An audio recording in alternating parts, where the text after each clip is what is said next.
सबसे पहले चुनावी मौसम में दल बदलने वाले नेताओं की बात करेंगे। स्वामी प्रसाद मौर्य के बाद योगी सरकार के एक और मंत्री इस्तीफा दे सकते हैं।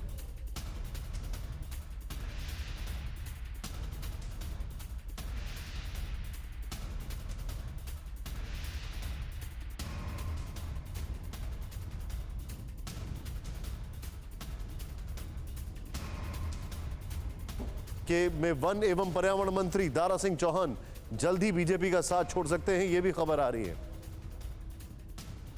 बताया जा रहा है कि स्वामी प्रसाद मौर्य के बीजेपी छोड़ने के ऐलान के समय ही दारा सिंह चौहान भी उनके आवास पर मौजूद थे।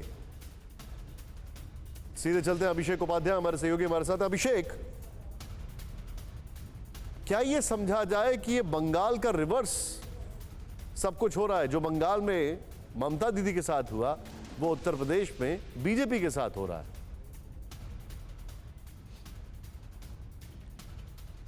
देखिए, ये एक फैक्ट है कि इस समय जो जब से आचार संहिता लगी है उसके बाद से गतिविधियां आगे बढ़ी हैं निशांत, और एक के बाद दूसरे जाने का सिलसिला शुरू हुआ है। स्वामी प्रसाद मौर्य जा चुके हैं और ये देखिए, ये घर है दारा सिंह चौहान का। दरवाज़ा अभी खुला है फिर बंद हो जाता है, वो अपने घर के अंदर इस समय है। लेकिन उनके बारे में भी हमारे पास पक्की खबर है कि जिस समय स्वामी प्रसाद मौर्य ने ऐलान किया छोड़ने का, वो उसी घर में मौजूद थे। तो ये अगला नंबर है जिस बात के संकेत मिल रहे हैं। तो इस तरह के, और चूंकि इसमें दो फैक्टर हैं, एक फैक्टर है देखिए विनिंग कॉम्बिनेशन, कि क्या वहां से अगला कैंडिडेट जिस सीट से पिछली बार जीता है आज के सिनारियो में वहां से जीत सकने की स्थिति में है कि नहीं, एक ये फैक्टर है।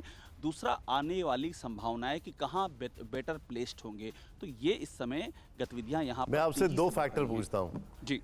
पहला फैक्टर ये कि खुद को और परिवार वालों को टिकट मिलता है कि नहीं, और दूसरा फैक्टर ये कि ये जो बीजेपी की एंटी इनकम्बेंसी है किसी और के सिर तो नहीं लद रही है। इन दोनों फैक्टर पर आपकी क्या राय है? देखिए, एंटी इनकम्बेंसी जो है वो एक फैक्टर, बड़ा फैक्टर बताया जा रहा है, और उसमें विधायकों की जो एंटी इनकम्बेंसी है वो और बड़ा फैक्टर बन करके सामने आ रही है निशांत। और इसीलिए बीजेपी के अंदर की खबर ये कि बीजेपी अच्छी खासी तादाद में विधायकों का टिकट काट सकती है। तो ये एंटी इनकम्बेंसी तो एक मुसीबत बन रही है, और इसीलिए बहुत सारे ऐसे चेहरे हैं जो कि छोड़ने के पर आमादा हैं। उनको लग रहा है कि अभी अगर वो इस स्थिति में रहेंगे तो बीजेपी में उनको उनकी सीट का जो समीकरण है वहाँ पर वो नहीं जीत पाएंगे। तो ये एक बड़ा फैक्टर अपने आप में निकल के सामने आ रहा है। और दूसरा बड़ा फैक्टर, जैसा कि मैंने आपको पहले कहा है, वो बीजेपी के भीतर का प्लेसमेंट और आने वाले जो समीकरण हैंगे वहाँ पर उनका प्लेसमेंट, जिनको लगता है वहाँ बेहतर हो सकता है, वो भी इस समय जाने की कवायद में हैं। अभिषेक, बहुत बहुत शुक्रिया, अपना खूब ख्याल रखिए। आप लगातार 2 वेव्स में जमकर रिपोर्टिंग कर रहे हैं, इस बार भी आप हमारे साथ हैं। Please take care of yourself. Thank you very much Abhishek. परवाह देश की, सोमवार से शुक्रवार रात 10 बजे TV9 भारतवर्ष पर।